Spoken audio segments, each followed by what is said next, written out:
100% fees రాయితీతో ఏ నేర్చుకోవాలనుకుంటున్నారా? Attend Quality Thought gen AI test 2025. ఇవాళ రైతు బంధు సంవత్సరం దాటిపోయింది, 14 నెలలైంది, రూపాయి ఇయ్యలేదు రైతు బంధు.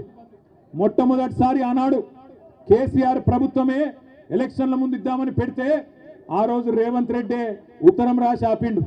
ఉత్తరం రాసి ఎలక్షన్ కమిషన్కు ఆపిండు. ఇప్పుడు రైతు బంధు పైసలు వేస్తే మళ్ళా రైతులు కేసీఆర్కే ఓట్లేస్తారు, ఆపాలని చెప్పి ఆపితే అప్పుడు మనం పైసా జమ చేసి పెట్టిన 7,600 కోట్లు అట్లే ఆగిపోయినాయి. ఎలక్షన్ అయిన తర్వాత పార్లమెంట్ ఎలక్షన్ ముందు సహజంగా కేసీఆర్ గారు ఉన్నప్పుడేమో నాట్లేసేటప్పుడు రైతు బంధు పడుతుండే, కానీ రేవంత్ రెడ్డి వచ్చిన తర్వాత ఒకసారి మాత్రమే రైతు బంధు పడుతుంది. ఎప్పుడు అది? నాట్లప్పుడు కాదు, ఓట్లప్పుడు పడుతుంది. పార్లమెంట్ ఎలక్షన్ ముందు ఒకసారి వేసినట్టు చేసిండు, అది కూడా మనం దాచిపెట్టిన పైసలే. ఆ రోజు 7,600 కోట్లు అది వేసిండు. ఇప్పుడు మళ్ళీ ఎలక్షన్లు వస్తున్నాయి, జెడ్పీటీసీ ఎలక్షన్లు, ఎంపీటీసీ ఎలక్షన్లు, సర్పంచ్ ఎలక్షన్లు వస్తున్నాయి. మళ్ళా ఓట్లు దొబ్బుకోవాలి కదా, అందుకే కొత్త డ్రామా. జనవరి 24కు మొదలవుతుందట, మార్చి 31 దాకా సాగుతుందట. ఒక్కసారి గుర్తుపెట్టుకోండి, మార్చి 31 అన్నాడు కానీ ఏ సంవత్సరమో చెప్పలే.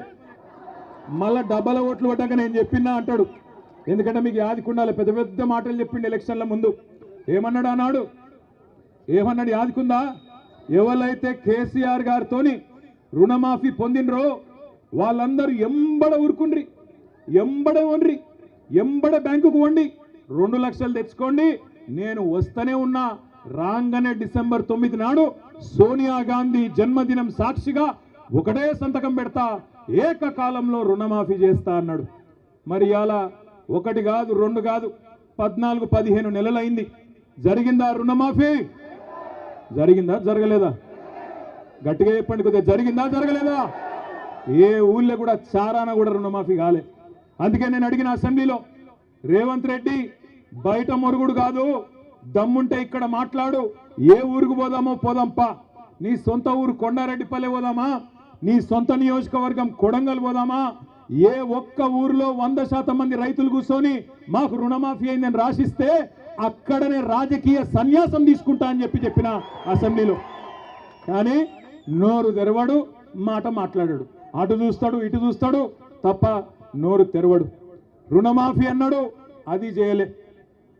మొట్టమొదటి వారంలోనే మీటింగ్ పెట్టినారు, డిసెంబర్ 23లో మీటింగ్ పెట్టినారు ముఖ్యమంత్రి రేవంత్ రెడ్డి, ఉప ముఖ్యమంత్రి బట్టి విక్రమార్క. బ్యాంకులో అందరిని పిలిచిండ్రు. బ్యాంకులో అందరూ ఏం చెప్పిండ్రు?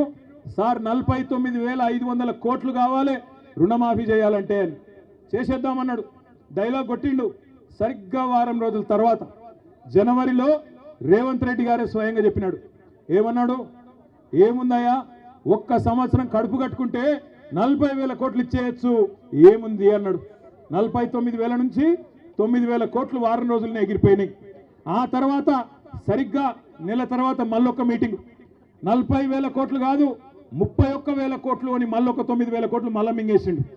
ఆడికెళ్ళి వెంటనే క్యాబినెట్ మీటింగ్ జూన్లో, క్యాబినెట్లో 31,000 కాదు 26,000 కోట్లే అని చెప్పి బడ్జెట్లో కూడా 26,000 కోట్లు అని పెట్టినారు.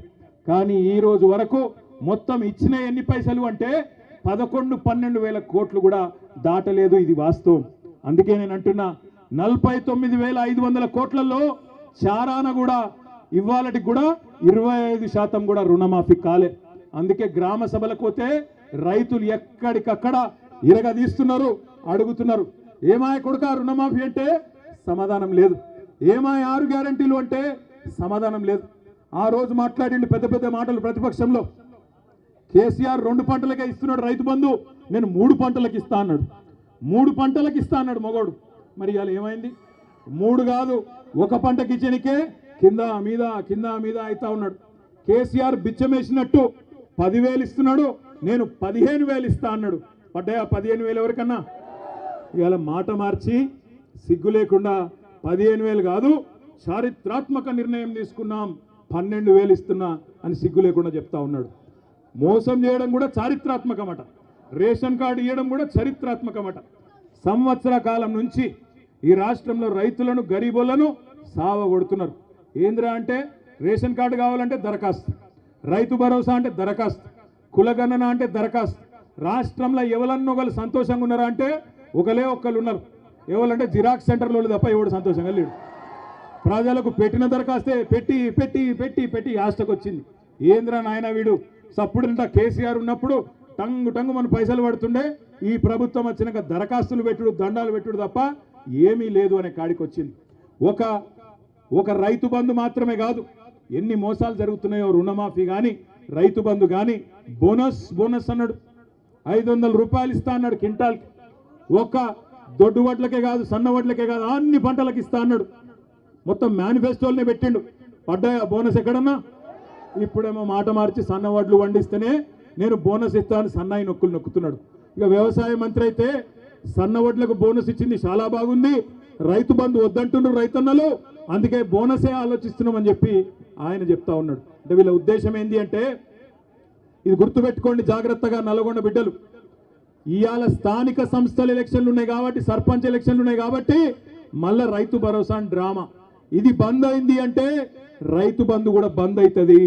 యాది పెట్టుకోండి. ఎందుకంటే రేవంత్ రెడ్డి చెప్పిండు ముందే, ఏమన్నాడు? కేసీఆర్ ఆనవాళ్ళు లేకుండా చేస్తా అన్నాడు. నేను ఒక మాట అడుగుతా, మీరు సమాధానం చెప్పండి. ఆరోగ్యశ్రీ అంటే ఎవరు యాదికి వస్తారు మీకు? వైఎస్ఆరా? ఆరోగ్యశ్రీ అంటే ఎవరు యాదికి వస్తారు? రైతు బంధు అంటే ఎవరు యాదికి వస్తారు? ఎవరు?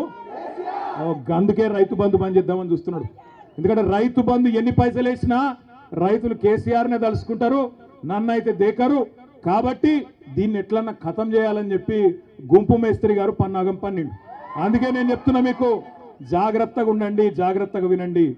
ఒక్కొక్క ఎకరానికి మనకు రేవంత్ రెడ్డి ప్రభుత్వం, కాంగ్రెస్ ప్రభుత్వం రైతులకు బాకీ పడ్డది. 2023 యాసంగి పంటకు మీకు 2500 రూపాయల పైగీతం, 2500 రూపాయలు బాకున్నాడు. అదేవిధంగా వానాకాలం రైతు బంధు మొత్తం ఎగ్గొట్టిండు. ఇది కాదురా అయ్యా, ఇంకోటది ఇదే, ఇగో ఇది ఏం చెప్తున్నా అంటే, ఇది యాసంగి 2023 యాసంగి పంటకు 5000 ఇచ్చిండు, చేతులు దులుపుకున్నాడు.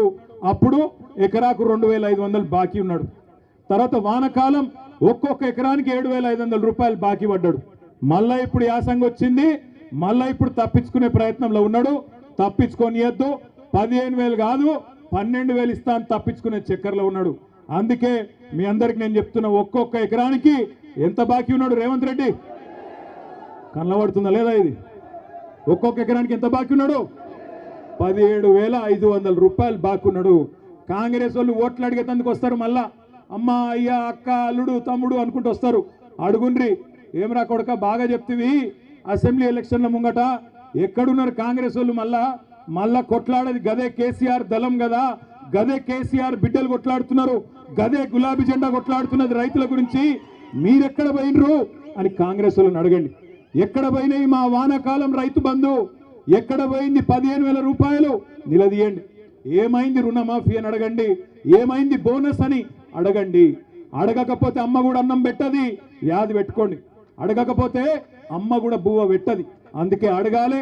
పోరాటాల పురిటిగడ్డ నల్లగొండనే మొత్తం రాష్ట్ర రైతాంగానికి ఆనాడు సాయుధ పోరాటంలో ఎట్లయితే స్ఫూర్తి నింపిందో, మళ్ళొక్కసారి రాష్ట్రంలో రైతులు తిరగబడేందుకు నల్లగొండనే వేదిక కావాలి. అందుకే ఇక్కడి నుంచే మొదలు పెట్టినాం ఈ రైతు పోరు.